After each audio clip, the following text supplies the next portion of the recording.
So far, we have talked about arithmetic sequences and geometric sequences. Then we moved on to series. So we talked about arithmetic series and geometric series. But there's one more type of series that we need to cover, and that's when a geometric series extends to infinity. You're adding an infinite number of terms up. So that's what we're going to be doing today.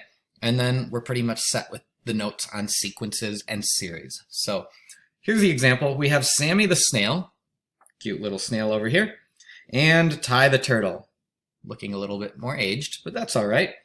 They're madly in love. Sammy's going to stay and wait for Ty to get to them, so Sammy's over here playing hard to get and not moving anywhere. But there is a slight problem, because Ty is getting a little older. You see all those wrinkles showing up. The amount he can walk will decrease in half. It's basically getting cut in half each day. And on the first day, Ty is able to travel 40 feet. So just imagine Ty is now over here. Here's a shell.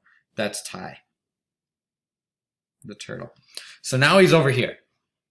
And I want to know, how far will Ty be able to move on day 2? Well, on day 2, what's going to happen is Ty's going to walk half as much as he did on day 1. So if he walked 40 feet on day 1, he's able to travel 20 feet on day 2. And now Ty is here. No more drawings. And now we're going to move Ty another half distance. Ty moves to here. So on day 3, take 20, cut it in half. Ty only moves 10 feet. Kids, you don't want to grow old. It gets tough. Then we move on day 4. So here's Ty on day 4. Cuts it in half again. So Ty is able to move 5 feet on day 4. So my question is, will Ty ever reach Sammy? So it gets cut in half, cuts in half, cuts in half, cuts in half, cuts in half. If you continue to cut that distance in half, you're never, ever, ever going to reach there. There's always going to be a teeny, teeny, teeny, tiny gap. So the answer to this one, will Ty ever reach Sammy? No. It's a sad love story. But essentially, how far will Ty have traveled? Now, Ty won't actually get that final amount of distance, but if you continue this trend forever and ever and ever and ever and ever, sea turtles can last a long time. Thanks, Brandon, for telling us that. So if this goes on forever and ever and ever and ever and ever, how far will Ty have traveled? Well, if halfway was 40 here, the other half would have been 80. And he'd get closer and closer and closer and closer and closer to 80 feet, but he's never actually going to get there. But essentially, Ty will have traveled 80 feet. And this is what an infinite geometric series is doing. You're going to get numbers that add up, add up, add up. Eventually, Ty's going to be moving like smaller than that amount, 0.0000001 feet. And eventually those numbers get so small, they're so imperceptible that they're basically adding nothing to it. And that's how we can find the sum of a geometric series. Now there is a formula. The formula for this is the sum of an infinite number of terms, that's an infinity sign, is equal to u sub 1 over 1 minus r. Pretty simple formula here. And in order for an infinite geometric series to have a finite sum, the series must, there's a word here called converge. And basically when I say it's converging, the numbers have to get smaller and smaller and smaller and smaller. So your common ratio, I'm going to say the absolute value of the common ratio, because you can have negatives in there, that's fine, has to be smaller than 1. So if you're multiplying by a number and the numbers now get smaller and smaller and smaller, that's a good thing because it's going to be approaching in 0. If you had numbers that are bigger than 1, let's say you have a series that goes 2, 4, 8, 16, you'll notice your common ratio here is 2. These are getting bigger and bigger and bigger and bigger. They're just going to add up to infinity because the numbers get bigger and bigger. But if you go 2, 1, 0.5, 0.25, eventually this pattern of numbers will get so small that you're basically adding 0, and that converges. So this one diverges, just goes off to infinity. This one converges, those numbers are getting smaller. All right, for the first example, we have a series 90, then 30, then 10, and so on and so on and so on. I want to find the sum of the first 6 terms. Now this is what we did in our last set of notes.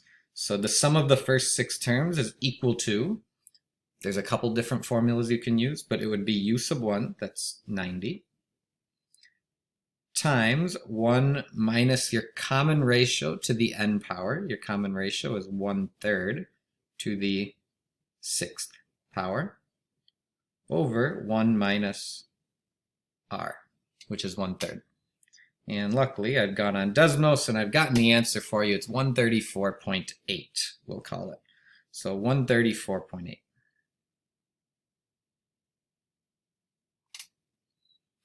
And next we want to find the sum of the first 12 terms. So it would basically be the exact same thing. We take the first term, 1 minus 1/3, but now the exponent here becomes a 12.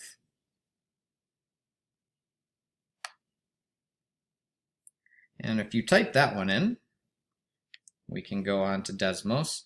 We can just change this to a 12, and we get 134.9997. Hopefully you see where this is going. So we get 134.9997. Does it seem like it's approaching something?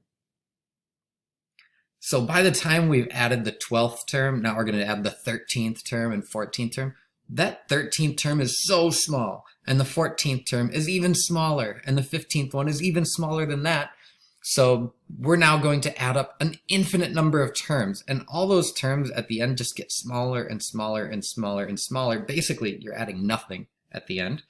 So to find the sum of an infinite number, it's u sub 1, which is 90, over 1 minus your common ratio, which is 1/3. So this becomes 90 over 2/3. And when you divide by a fraction, I'll write it like this, 90 divided by 2/3. We can think of that as 90 times 3 over 2. And if you do that, you end up with 135. And that's the sum of an infinite number of terms in this series. So you see that it's pretty close to 135. It's getting really close to 135, and it gets closer and closer and closer and closer and closer and closer. It'll never actually get there, but if you add an infinite number of terms, that's what it would be approaching. Go ahead and try the next one on your own. So pause the video now. Try the next 3. Make sure you've got it figured out. Keep in mind the common ratio here is a negative number. So careful with that one. When you are all done, come on back and we'll do a couple more examples. All right, we're going to take a look at this sigma, this summation notation once more. We saw it with arithmetic sequences and series earlier on, but now we're going to do geometric series with it. So let's go ahead and find the first term. So it says to find the first 3 terms. We're going to find the first one by plugging a 1 in here. So if I plug a 1 in for n, 1 minus 1 is 0, and anything to the power of 0 is 1. So your first term is just 20 times 1, which is 20. The next term, if you plug in a 2 for n, 2 minus 1 is a 1. Negative 3/4 to the first power is negative 3/4. So u sub 2 would be 20 times negative 3/4, which gives you negative 15. And then we get u sub 3, that's your third term.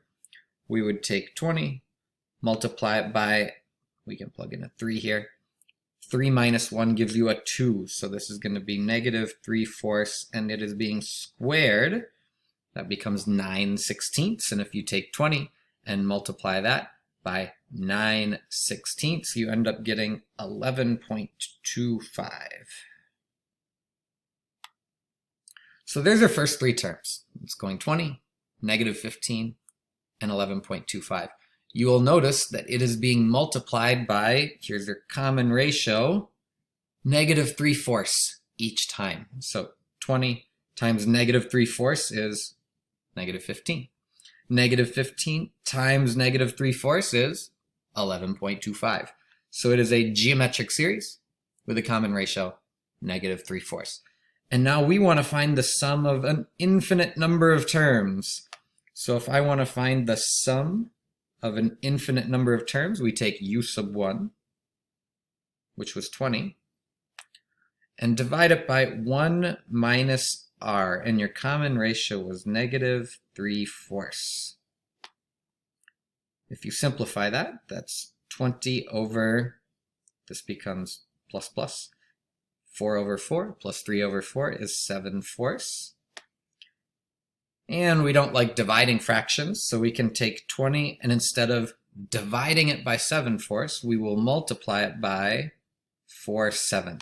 And when you do that, you get a grand total of 80 over 7. I'll make that a little more clear. 80 over 7. And there is your sum of an infinite number of terms in this series. So we would prefer to keep this as an exact answer. If you type it in the calculator, you're going to get a decimal. But when possible, use exact answers. Go ahead and try one more on your own. Pause the video and come on back when you are ready. Okay, one last example. It says we have a geometric series with a first term of 45. And if you add up the sum all the way to infinity terms, it becomes 50.625. And it says find the value of the common ratio. So here's our formula. The sum to infinity is equal to u sub 1 over 1 minus r. So let's replace what we have. This sum to infinity we know is 50.625. We also know that the first term was given to us as 45. And it says find the common ratio. We don't know what that r value is, so just leave it as 1 minus r on the bottom. And now it's just a matter of solving this. We're going to multiply by 1 minus r on both sides, which then cancels those out. You could distribute both of those if you wanted. So we'd get 50.625 minus 50.625r is equal to 45. Then I'd subtract the 50.625 on both sides. We get negative 50.625r equals negative 5.625. And then you're going to divide both sides by negative 50.625. And you end up with r equals 0.1111111. And as an exact value, that would equal 1/9. And there is your value of r. Go ahead and do the next example on your own. Hopefully you're confident with this. Pretty simple formula to use. And the rest of this week, you will have to work on an assignment that covers everything about series. So arithmetic series, geometric series, and infinite geometric series. So please turn that one in on time. And then next week, we'll work on slightly more difficult questions before we finish up the unit. Thanks for watching.